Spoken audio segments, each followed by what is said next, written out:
이 낡은 천 여기 조각이 주름 내 조금만 더 인생을 풀어야겠네. 바꿀 네, 줄은 아빠. 몰랐습니다. 기록해둘게요. 실루엣이 살아있어. 서울 명동 어깨선은 한복판, 아주 좋아. 화려한 감사합니다. 패션 긴장하지 쇼장 말고 그대로 걸어. 백스테이지였습니다. 60세 여기 김태수 주름 조금만 대표는 더 풀어야겠네. 무대 네, 아빠. 뒤에서 기록해둘게요. 모델들의 실루엣이 의상을 살아있어. 마지막으로 어깨선은 아주 점검하고 좋아. 있었습니다. 감사합니다. 긴장하지 말고 그대로 그의 걸어. 손끝에서 탄생한 옷들이 곧 여기 주름 조금만 런웨이를 더 장식할 풀어야겠네. 네, 아빠. 예정이었습니다. 기록해둘게요. 실루엣이 하지만 살아있어. 그의 어깨선은 눈빛은 아주 좋아. 과거 감사합니다. 어딘가를 긴장하지 말고 응시하고 그대로 걸어. 있었습니다. 구독, 좋아요, 영상을 제작하는데 큰 힘이 됩니다. 1970년대 초 경상남도 작은 산골 마을이었습니다. 태수는 7살이었습니다. 그 시절 대한민국은 가난했습니다. 특히 그의 집은 더욱 그랬습니다. 아버지는 막노동으로 겨우 입에 풀칠을 했고 어머니는 남의 집 빨래와 청소로 푼돈을 벌었습니다. 태수야, 이리 와봐라. 어느 봄날이었습니다. 어머니가 태수를 불렀습니다. 손에는 누더기가 된 옷가지들이 있었습니다. 형들이 입다 버린 옷, 이웃에게 얻은 옷, 천 조각들이었습니다. 엄마가 이걸로 내 옷을 만들어줄게. 재봉틀도 없었습니다. 어머니는 밤새 바늘과 실로 옷을 지었습니다. 등잔불 아래에서 허리를 구부리고 한 땀 한 땀 바느질했습니다. 태수는 그 모습을 지켜보았습니다. 어머니의 거친 손에서 울긋불긋한 천 조각들이 하나의 옷으로 변해가는 과정이 신기했습니다. 엄마, 나도 해볼래요. 그래, 우리 태수 한번 해보거라. 서툴렀습니다. 바늘에 손가락이 찔렸습니다. 실밥이 삐뚤빼뚤했습니다. 하지만 태수는 포기하지 않았습니다. 낮에는 학교에 갔고 방과 후에는 어머니 옆에서 바느질을 배웠습니다. 중학교에 올라갈 무렵이었습니다. 마을에 헌옷 수거상이 왔습니다. 사람들이 버린 옷가지를 모아가는 장사였습니다. 태수는 그 옷더미에서 보물을 발견했습니다. 찢어지고 해진 옷들이었지만 그의 눈에는 가능성이 보였습니다. 아저씨, 이거 제가 가져가도 돼요? 그래, 가져가거라. 어차피 버릴 거니까. 태수는 그날부터 헌옷을 뜯어 다시 만들기 시작했습니다. 바지의 멀쩡한 부분을 잘라 가방을 만들었습니다. 셔츠의 앞판을 이용해 파우치를 만들었습니다. 투박했지만 실용적이었습니다. 야, 너 그거 어디서 샀어? 학교 친구들이 물었습니다. 태수가 만든 가방을 본 것입니다. 내가 만들었어. 진짜? 나도 하나 만들어줘. 돈 줄게. 처음으로 번 돈이었습니다. 500원이었습니다. 그 돈으로 바늘과 실을 샀습니다. 더 많은 물건을 만들었습니다. 입소문이 났습니다. 주문이 들어왔습니다. 고등학교 진학을 앞두고 있었습니다. 집안 형편은 나아지지 않았습니다. 아버지는 공사장에서 다쳐 일을 못하게 되었습니다. 형들은 일찍 서울로 돈을 벌러 갔습니다. 태수도 공부를 포기해야 할 상황이었습니다. 엄마, 저 서울 가볼까 해요. 서울은 왜? 공부는? 거기 가면 옷 만드는 일 배울 수 있대요. 돈도 벌고요. 어머니는 한참을 말이 없었습니다. 그러다가 방으로 들어가 보따리 하나를 꺼냈습니다. 낡은 재봉틀이었습니다. 외할머니가 쓰시던 것이었습니다. 이거 가지고 가거라. 내 외할머니가 평생 쓰시던 거다. 1978년 봄이었습니다. 16살 태수는 그 재봉틀을 들고 서울행 버스에 올랐습니다. 가진 것이라곤 재봉틀 하나와 10,000원짜리 지폐 2장뿐이었습니다. 하지만 가슴속에는 뜨거운 무언가가 있었습니다. 청량리 시장 근처 봉제 공장이었습니다. 사람을 구한다는 벽보를 보고 찾아갔습니다. 나이가 어떻게 되나? 16입니다. 학교는 안 다닙니다. 경력은 없습니다. 하지만 배우고 싶습니다. 공장장은 태수를 위아래로 훑어보았습니다. 깡마른 시골 소년이었습니다. 하지만 눈빛만은 또렷했습니다. 좋아.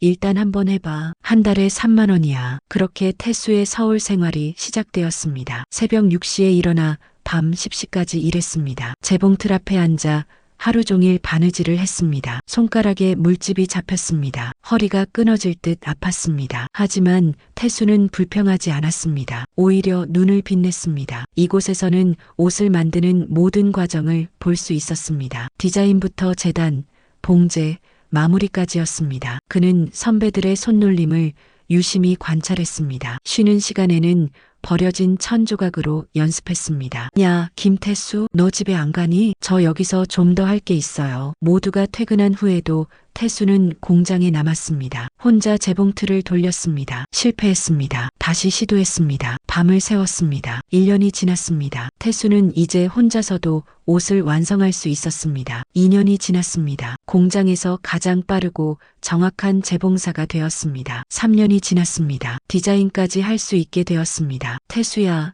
너 재능이 있다. 이대로 있긴 아까운데 공장장이 말했습니다. 감사합니다. 하지만 저 아직 배울 게 많아요. 20살이 되었습니다. 태수는 작은 결심을 했습니다. 낮에는 공장에서 일하고 밤에는 디자인 학원에 다니기로 한 것입니다. 돈을 모았습니다. 학원비를 마련했습니다. 그러나 운명은 그를 다시 시험에 들게 했습니다. 어느 날 고향에서 전보가 왔습니다. 아버지 위독, 급히 귀가하라. 태수는 그날로 고향행 버스에 올랐습니다. 그리고 그곳에서 그는 인생의 또 다른 갈림길을 마주하게 될 것이었습니다. 고향으로 가는 버스 안이었습니다. 태수는 창밖을 바라보았습니다. 서울을 떠나며 가슴 한편이 무너져 내렸습니다. 이제 막 꿈을 향해 달리기 시작했는데 다시 제자리로 돌아가야 하는 현실이 막막했습니다. 병원에 도착했습니다. 아버지는 중환자실에 계셨습니다. 뇌출혈이었습니다. 의사는 고개를 저었습니다. 많이 위중합니다. 각오하셔야 할 것 같습니다. 어머니는 울고 있었습니다. 형들은 멍하니 아버지를 바라보고 있었습니다. 태수는 주먹을 꽉 쥐었습니다. 무력했습니다. 수술비가 얼마나 드나요? 최소 200만 원은 필요합니다. 천문학적인 금액이었습니다. 태수가 3년간 모은 돈은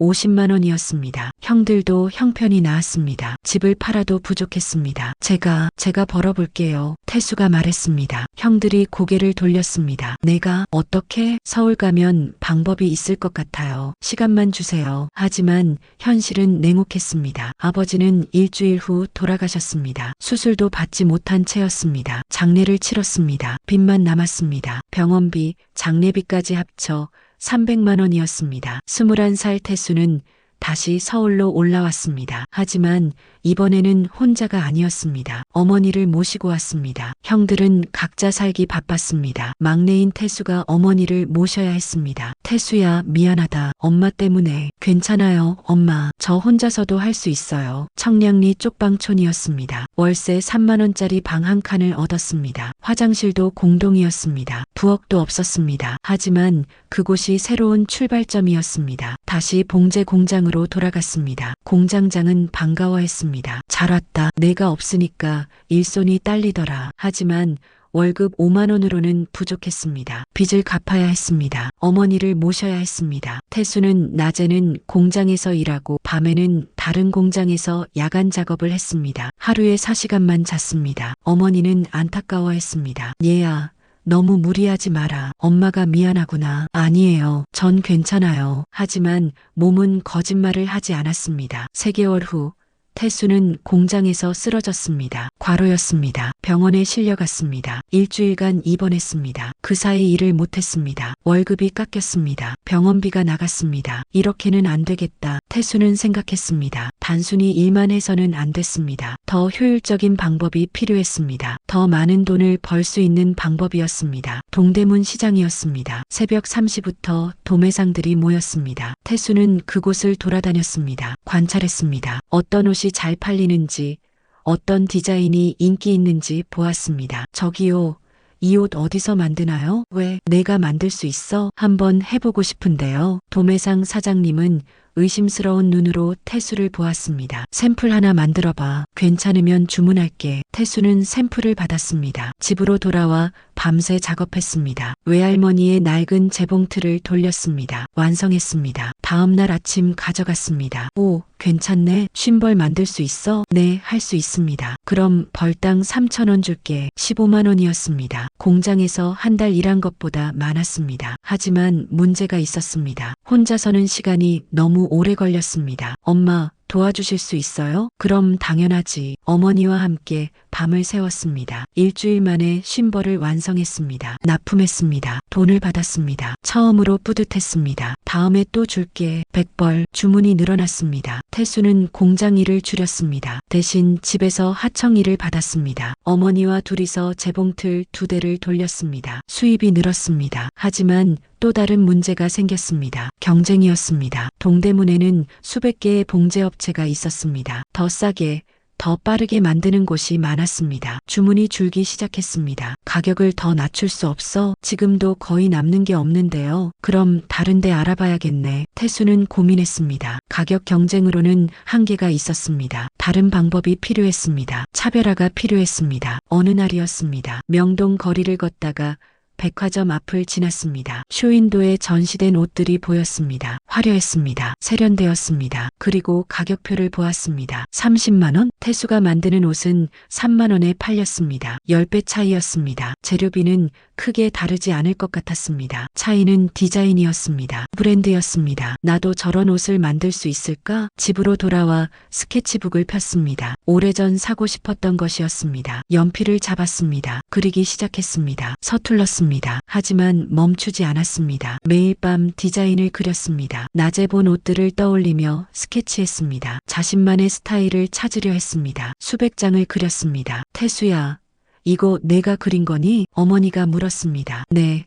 제가 만들고 싶은 옷이에요. 참 예쁘구나. 하지만 현실은 달랐습니다. 좋은 원단은 비쌌습니다. 디자인대로 만들려면 시간이 더 걸렸습니다. 판로도 없었습니다. 태수는 다시 막막해졌습니다. 이대로는 안 되겠어. 뭔가 다른 방법이 필요해. 1985년이었습니다. 태수는 26이었습니다. 7년 동안 서울에서 일했지만 여전히 쪽방에 살았습니다. 빚은 반도 갚지 못했습니다. 꿈은 멀어 보였습니다. 그의 겨울이었습니다. 동대문 시장에서 화재가 났습니다. 태수가 거래하던 도매상도 피해를 입었습니다. 주문이 끊겼습니다. 수입이 사라졌습니다. 엄마, 걱정 마세요. 제가 뭐라도 해볼게요. 하지만 마음은 무거웠습니다. 앞이 보이지 않았습니다. 이대로 포기해야 하나 생각했습니다. 어느 추운 밤이었습니다. 태수는 청계천을 걷고 있었습니다. 주머니에 손을 넣었습니다. 차가운 바람이 얼굴을 때렸습니다. 발걸음이 무겁고 느렸습니다. 다리 밑에서 한 노숙자가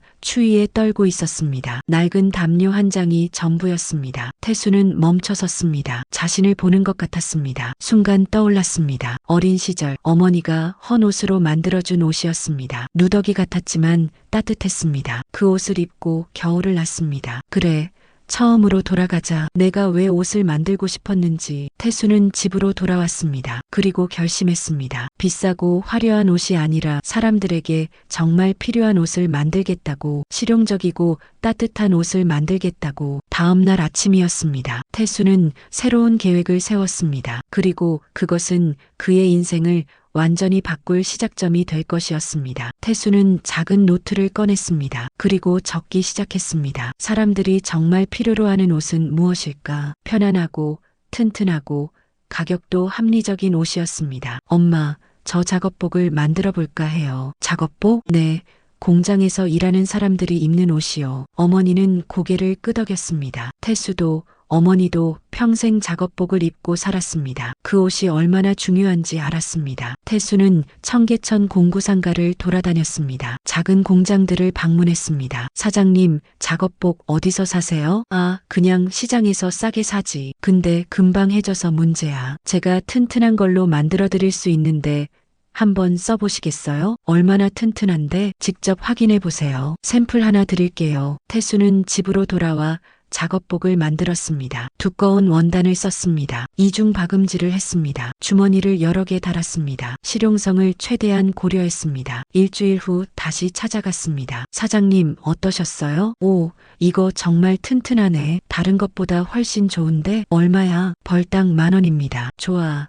일단 직원들 것 20벌만 만들어줘. 첫 주문이었습니다. 하지만 문제가 있었습니다. 원단값이 8,000원이었습니다. 남는 게 거의 없었습니다. 하지만 태수는 포기하지 않았습니다. 처음엔 이익이 적어도 괜찮아. 신뢰를 쌓는 거야. 입소문이 났습니다. 한 공장에서 두 공장으로, 두 공장에서 네 공장으로 퍼졌습니다. 주문이 늘어났습니다. 태수와 어머니는 밤낮 없이 재봉틀을 돌렸습니다. 태수야, 혼자서는 힘들겠다. 사람을 구해야 하지 않겠니? 그러고 싶은데 월급 줄 돈이 없어요. 그때였습니다. 옆방에 사는 김아주머니가 찾아왔습니다. 태수야, 나도 좀 도와줄까? 일하는 소리 들리던데. 아주머니도 재봉틀 하실 줄 아세요? 그럼 옛날에 공장에서 일했지. 요즘 일거리가 없어서 말이야. 그럼 제가 많이는 못 드리는데 벌당 500원씩 드릴게요. 좋아. 그 정도면 돼. 셋이서 일하니 속도가 빨라졌습니다. 한 달에 200벌을 만들 수 있었습니다. 수입이 조금씩 늘었습니다. 빚을 갚기 시작했습니다. 하지만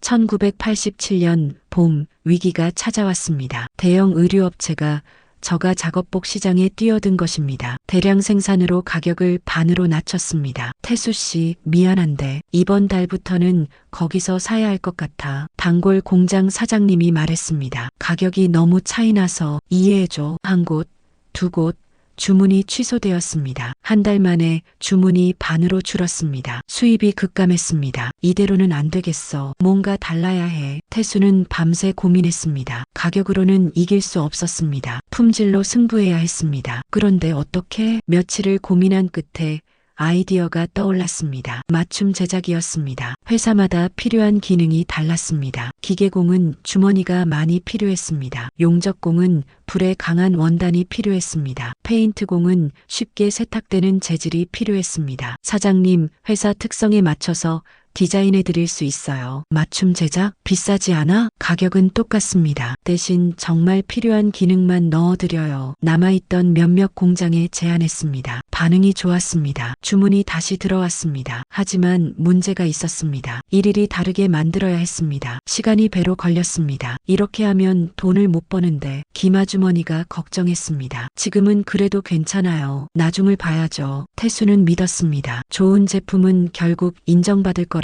하지만 현실은 녹록지 않았습니다.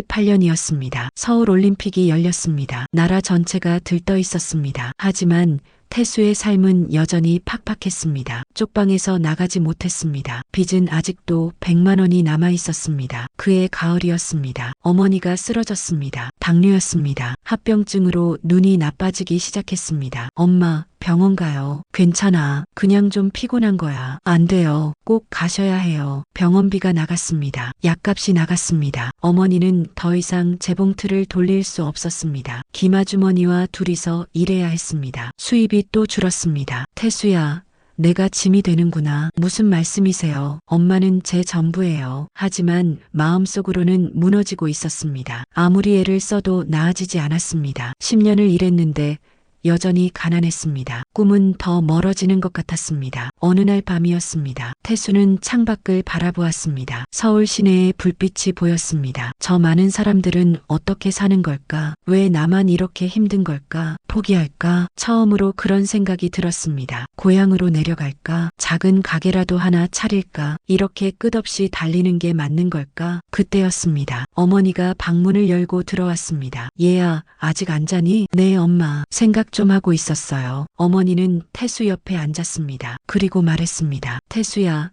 엄마가 너한테 미안해. 짐이 돼서. 아니에요, 엄마. 아니야. 엄마도 알아. 내가 얼마나 힘든지. 그런데 말이야. 어머니는 잠시 말을 멈췄습니다. 그리고 이어갔습니다. 엄마는 내가 자랑스러워. 가난하게 태어났지만 절대 포기하지 않잖니. 남을 속이거나 나쁜 짓 하지 않고 정직하게 일하잖니. 그게 얼마나 대단한 건지 아니? 엄마, 힘들면 잠깐 쉬어도 돼. 하지만 포기는 하지 마라. 내 안에는 특별한 게 있어. 엄마는 그걸 알아. 태수는 눈물을 흘렸습니다. 얼마나 참고 있었는지 모릅니다. 어머니 앞에서 터져 나왔습니다. 엄마, 저 정말 힘들어요. 아무리 해도 안 되는 것 같아요. 알아, 얘야. 하지만 내가 만든 옷을 생각해봐. 그 옷을 입고 일하는 사람들이 있잖니. 그들에게 내 옷은 특별한 거야. 맞았습니다. 태수가 만든 작업복을 입고 일하는 사람들이 있었습니다. 튼튼해서 오래 입을 수 있다고 좋아했습니다. 편해서 일하기 좋다고 했습니다. 그 사람들은 나처럼 열심히 일하는 사람들이에요. 저도 그랬으니까 알아요. 그들에게 좋은 옷을 만들어주고 싶어요. 그거야. 그게 바로 내 꿈이잖니. 다음 날 아침이었습니다. 태수는 다시 재봉틀 앞에 앉았습니다. 손에 힘을 주었습니다. 페달을 밟았습니다. 재봉틀이 돌아갔습니다. 아직 끝난 게 아니야. 계속 가야 해. 하지만 운명은 그를 더 시험에 들게 했습니다. 그해 겨울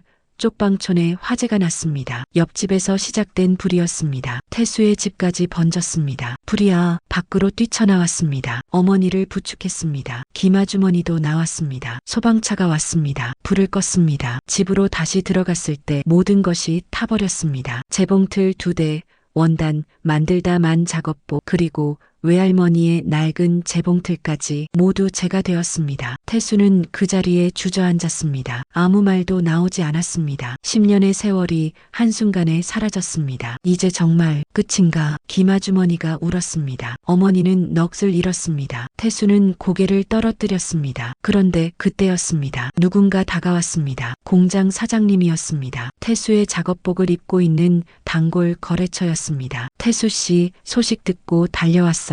사장님, 이거 많지는 않지만 받아요. 그동안 좋은 옷 만들어줘서 고마웠어요. 봉투를 건넸습니다. 50만 원이었습니다. 태수는 눈물을 흘렸습니다. 그리고 또 다른 사람이 왔습니다. 그리고 또 다른 사람들이 왔습니다. 태수의 옷을 입었던 사람들이었습니다. 태수 씨, 힘내세요. 다시 시작할 수 있어요. 우린 태수 씨 옷이 필요해요. 그날 밤 태수는 모아진 돈을 세어보았습니다. 200만 원이었습니다. 사람들의 마음이었습니다. 엄마, 저 다시 시작할 수 있을 것 같아요. 그래, 얘야. 넌 혼자가 아니야. 태수는 그날 밤 새로운 결심을 했습니다. 이 사람들을 위해서라도 포기할 수 없다고, 더 좋은 옷을 만들겠다고, 그리고 언젠가는 자신의 브랜드를 만들겠다고. 절망의 끝에서 태수는 희망의 빛을 발견했습니다. 200만 원을 손에 쥔 태수는 새로운 곳을 찾아야 했습니다. 쪽방촌을 떠나 구로공단 근처에 작은 작업실을 얻었습니다. 월세 10만 원,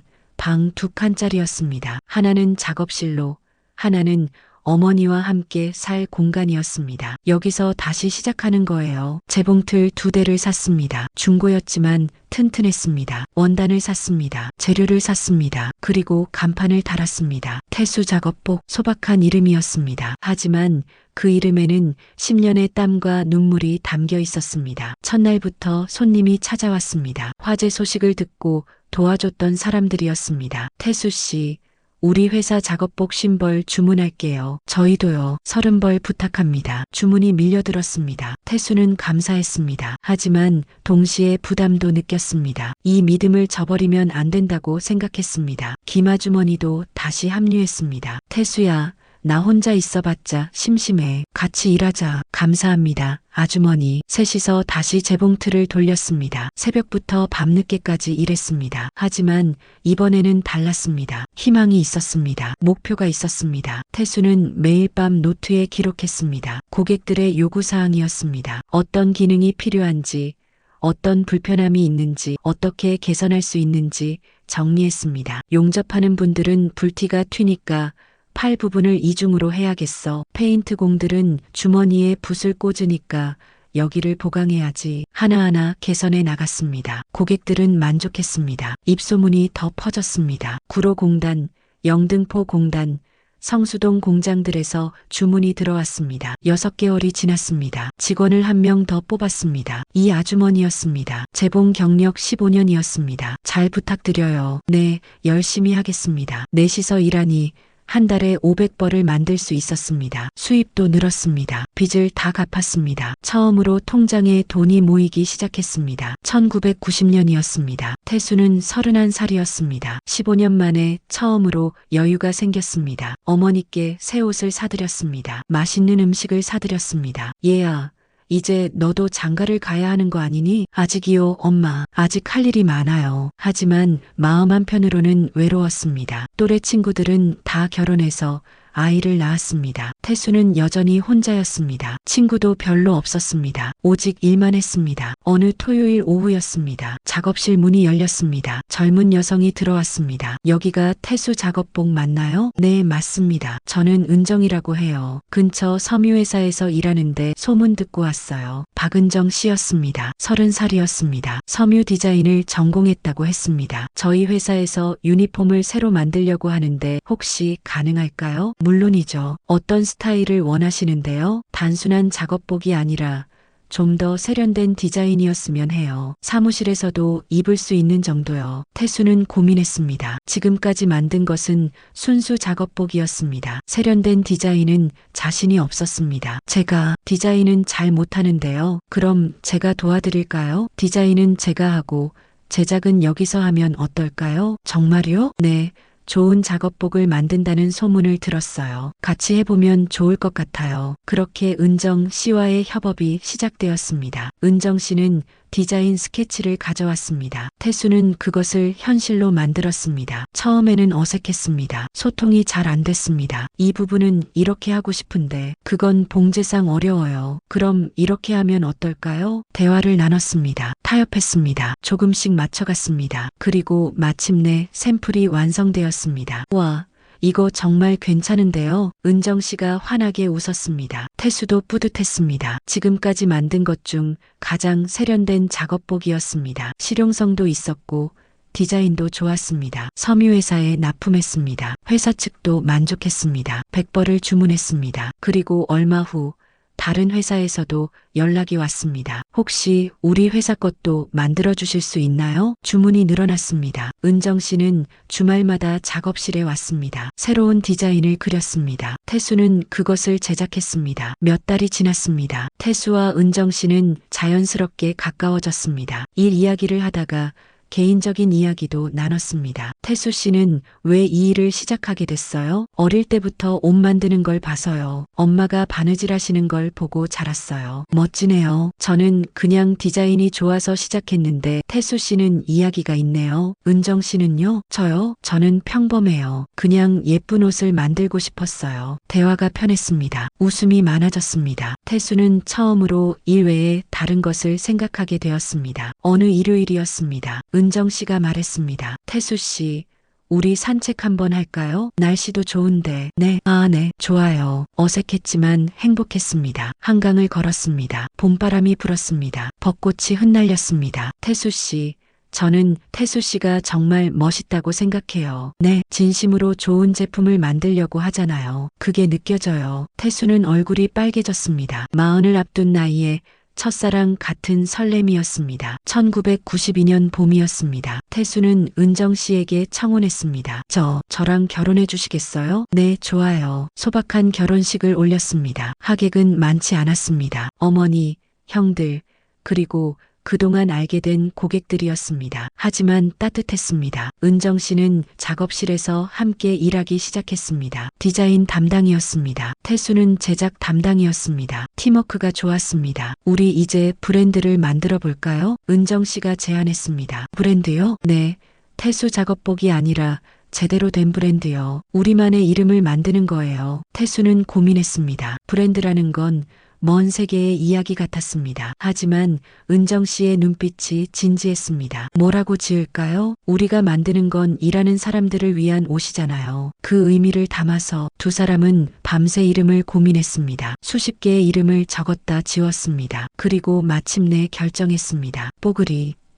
일하는 사람, 노동하는 사람을 의미했습니다. 단순하지만 명확했습니다. 1993년 뽀글이라는 브랜드가 탄생했습니다.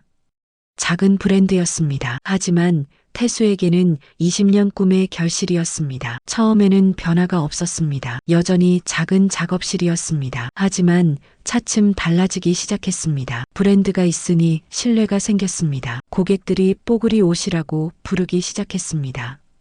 뽀글이 옷은 튼튼해. 뽀글이는 디자인도 좋아. 평판이 쌓였습니다. 주문이 더 늘었습니다. 직원을 5명으로 늘렸습니다. 더 큰 작업실로 이사했습니다. 1995년이었습니다. 태수는 36이었습니다. 딸이 태어났습니다. 이름은 지은이었습니다. 지은아, 아빠가 너를 위해 더 열심히 살게. 행복했습니다. 가족이 있었습니다. 일도 잘 됐습니다. 빚도 없었습니다. 처음으로 미래가 밝게 보였습니다. 어느 날 대형 유통업체에서 연락이 왔습니다. 뽀글이 브랜드 알고 있어요. 우리 매장에 입점시키고 싶은데 가능할까요? 정말요? 네. 요즘 뽀글이 작업복 찾는 사람이 많아요. 태수와 은정은 서로를 바라봤습니다. 기회였습니다. 큰 기회였습니다. 네, 하겠습니다. 유통업체와 계약을 맺었습니다. 한 달에 2,000벌을 공급하기로 했습니다. 지금까지의 4배였습니다. 이걸 어떻게 만들죠? 직원들이 걱정했습니다. 할 수 있어요. 우리 함께 해봐요. 공장을 확장했습니다. 직원을 15명으로 늘렸습니다. 재봉틀을 더 샀습니다. 밤낮 없이 일했습니다. 힘들었습니다. 하지만 보람이 있었습니다. 첫 납품을 마쳤습니다. 유통업체에서 만족했습니다. 계약을 연장했습니다. 워크맨이 이제 제대로 시작하는 거예요. 은정이 말했습니다. 응, 우리 함께 만들어가자. 태수는 웃었습니다. 20년 전 쪽방촌에서 재봉틀 하나로 시작했던 소년이었습니다. 이제는 브랜드를 가진 사장이었습니다. 가족이 있었습니다. 직원들이 있었습니다. 이제 진짜 시작이야. 태수의 눈빛에 불이 켜졌습니다. 그리고 그 불빛은 앞으로 더 큰 미래를 비출 것이었습니다. 2000년대가 밝았습니다. 새로운 천년이었습니다. 뽀글이는 이제 작업복 시장에서 확고한 입지를 다졌습니다. 전국 주요 도시에 매장이 생겼습니다. 직원도 10명으로 늘었습니다. 하지만 태수는 만족하지 않았습니다. 더 넓은 세계가 있었습니다. 여보, 나 생각이 있어요. 어느 저녁 태수가 은정에게 말했습니다. 무슨 생각인데요? 작업복만이 아니라 일상복도 만들어 보면 어떨까요? 은정은 잠시 생각했습니다. 일상복이요? 경쟁이 치열한데. 맞아요. 하지만 우리만의 강점이 있잖아요. 편안하고 실용적인 옷, 오래 입을 수 있는 옷. 그게 우리의 철학이에요. 은정의 눈빛이 빛났습니다. 좋아요. 해봐요. 2002년 뽀글이는 캐주얼 라인을 출시했습니다. 데일리 뽀글이라는 이름이었습니다.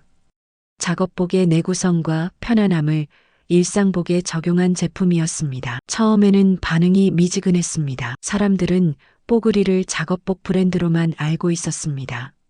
하지만 태수는 포기하지 않았습니다. 우리 제품을 직접 보여줘야 해요. 태수는 직접 거리로 나갔습니다. 백화점 앞에서 샘플을 나눠줬습니다. 시장에서 홍보했습니다. 공장 직원들도 모두 데일리 뽀글이를 입고 다녔습니다. 이 옷 입어보세요. 편하실 거예요. 차츰 입소문이 났습니다. 편하다는 후기가 나왔습니다. 튼튼하다는 평가가 나왔습니다. 가성비가 좋다는 소문이 퍼졌습니다. 2005년이었습니다. 데일리 뽀글이가 히트했습니다. 젊은 층 사이에서 인기를 끌었습니다. 편하고 질 좋은 옷이라는 이미지가 생겼습니다. 매출이 급증했습니다. 하지만 태수는 조심스러웠습니다. 너무 빨리 커지면 안 돼요. 품질을 유지해야 해요. 직원들에게 말했습니다. 우리의 강점은 꼼꼼함이에요. 대량 생산보다 품질이 우선입니다. 원칙을 지켰습니다. 불량률을 최소화했습니다. 고객 불만에 즉각 대응했습니다. 신뢰가 쌓였습니다. 하지만 2008년 금융위기가 왔습니다. 경제가 어려워졌습니다. 소비가 줄었습니다. 의류업계가 타격을 받았습니다. 사장님, 주문이 30% 줄었습니다. 직원이 보고했습니다. 회사 분위기가 무거웠습니다. 다른 업체들은 직원을 해고했습니다. 공장을 닫았습니다. 임원회의였습니다. 모두가 태수를 바라봤습니다. 사장님, 어떻게 할까요? 태수는 잠시 생각했습니다. 그리고 말했습니다. 아무도 자르지 않습니다. 네, 대신 우리 모두 월급을 20% 줄입시다. 저부터 50% 줄이겠습니다. 그리고 이 시간을 교육에 투자합시다. 교육이요? 네. 더 좋은 기술을 배웁시다. 위기가 지나면 우리는 더 강해져 있을 거예요. 직원들은 감동했습니다. 누구도 떠나지 않았습니다. 오히려 더 열심히 일했습니다. 태수는 직원들과 함께 새로운 봉제 기술을 배웠습니다. 디자인 세미나에 참석했습니다. 해외 트렌드를 연구했습니다. 2년이 지났습니다. 경기가 회복되었습니다. 뽀글이는 더 강한 회사가 되어 있었습니다. 직원들의 실력이 향상되어 있었습니다. 새로운 제품 라인을 준비했습니다. 2010년 뽀글이는 프리미엄 라인을 출시했습니다. 뽀글이 시그니처였습니다. 장인 정신이 담긴 고품질 의류였습니다. 가격은 높았지만 가치가 있었습니다. 이건 제가 30년간 배운 모든 것을 담은 옷입니다. 태수가 직접 디자인과 제작에 참여했습니다. 하나하나 손으로 마무리했습니다. 한정판으로 출시했습니다. 반응은 폭발적이었습니다. 패션업계가 주목했습니다. 한국의 장인 정신이라는 평가를 받았습니다. 해외 바이어들이 관심을 보였습니다. 2012년 뽀글이는 일본에 진출했습니다. 그리고 이듬해 미국으로도 진출했습니다. 한국의 작은 브랜드가 세계로 뻗어나갔습니다. 태수는 53살이었습니다. 40년간 옷을 만들어 왔습니다. 이제는 세계가 인정하는 브랜드의 대표였습니다. 하지만 여전히 겸손했습니다. 여전히 공장을 매일 방문했습니다. 직원들과 함께 점심을 먹었습니다. 신입사원에게도 존댓말을 썼습니다. 사장님, 왜 그렇게 하세요? 젊은 직원이 물었습니다. 나도 처음엔 신입사원이었어요. 쪽방에 살면서 재봉틀 돌렸죠. 그때 나를 무시하는 사람도 있었고 존중해주는 사람도 있었어요. 난 후자가 되고 싶어요. 2015년이었습니다. 뽀글이는 창립 22주년을 맞았습니다. 기념 행사를 했습니다. 초창기부터 함께한 직원들이 모였습니다. 김아주머니도 왔습니다. 이제 칠순이었지만 여전히 건강했습니다. 태수야, 내가 여기까지 온 걸 보니 정말 자랑스럽다. 아주머니 덕분이에요. 힘들 때 함께 해주셨잖아요. 아니야, 내 의지와 노력이야. 넌 절대 포기하지 않았어. 그날 태수는 특별한 발표를 했습니다. 앞으로 뽀글이는 청년 창업자들을 지원하겠습니다.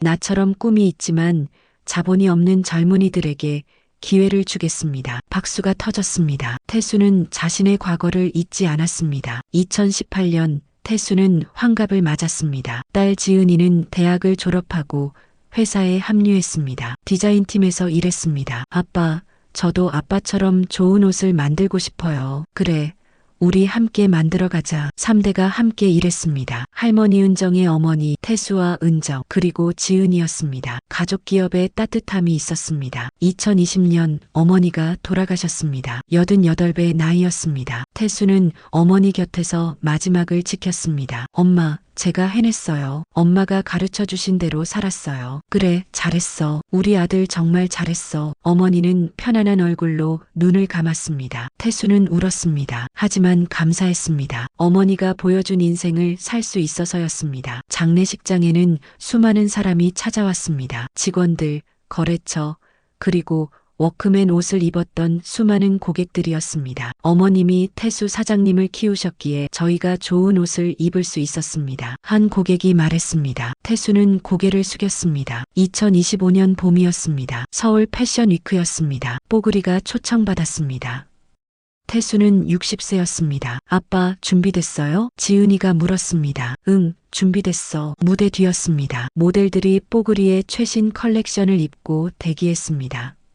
작업복에서 시작해 이제는 하이 패션까지 아우르는 컬렉션이었습니다. 태수는 옷 하나하나를 만졌습니다. 50년 전 어머니가 만들어준 옷을 떠올렸습니다. 그 낡은 천 조각들이 지금의 자신을 만들었습니다. 이 옷들에는 이야기가 있어요. 가난했던 소년의 꿈, 포기하지 않았던 청년의 의지, 그리고 사람들에게 좋은 옷을 입히고 싶었던 장인의 마음이 담겨 있어요. 태수가 무대에 올라 인사했습니다. 관객들이 일어나 박수를 쳤습니다. 카메라 플래시가 터졌습니다. 쇼가 시작되었습니다. 런웨이에 모델들이 걸었습니다. 조명이 빛났습니다. 음악이 흘렀습니다. 그리고 태수는 보았습니다. 관객석에서 환하게 웃고 있는 은정과 지은이를, 눈물을 흘리며 박수치는 직원들을, 그리고 어딘가에서 자신을 지켜보고 있을 어머니를 느꼈습니다. 쇼가 끝났습니다. 기립박수가 쏟아졌습니다. 태수는 무대 한가운데 섰습니다. 스포트라이트가 그를 비췄습니다. 감사합니다. 하지만 이건 제 혼자의 성과가 아닙니다. 저를 키워주신 어머니, 함께해준 아내, 믿어준 직원들, 그리고 뽀글이를 사랑해주신 모든 분들의 덕분입니다.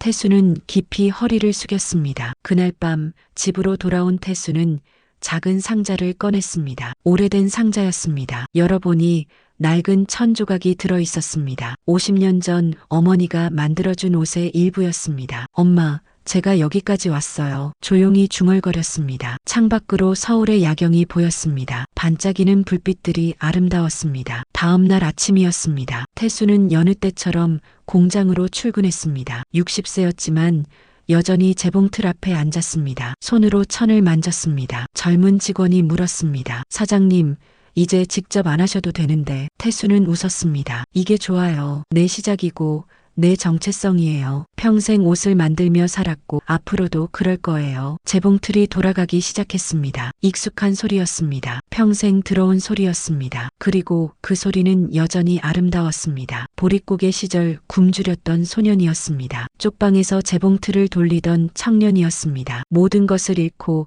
다시 일어선 사람이었습니다. 그리고 이제는 패션왕이라 불리는 장인이었습니다. 하지만 태수에게 가장 중요한 건 따로 있었습니다. 좋은 옷을 만든다는 것, 사람들에게 도움이 된다는 것, 그리고 꿈을 포기하지 않는다는 것이었습니다. 인생은 천 조각 같아요. 하나하나는 보잘것없어 보이지만 정성껏 이으면 아름다운 옷이 되죠. 제 인생이 그랬어요. 태수는 오늘도 바늘과 실을 들었습니다. 그리고 한 땀 한 땀 바느질을 이어갔습니다. 마치 50년 전 어머니가 그랬던 것처럼 오랜 그렇게 시간이 그의 걸렸지만 이야기는 계속되었습니다. 끝까지 시청해 주셔서 감사합니다. 이 길이 맞았구나. 꿈은 포기하지 않는 자에게 옷을 입혀준다.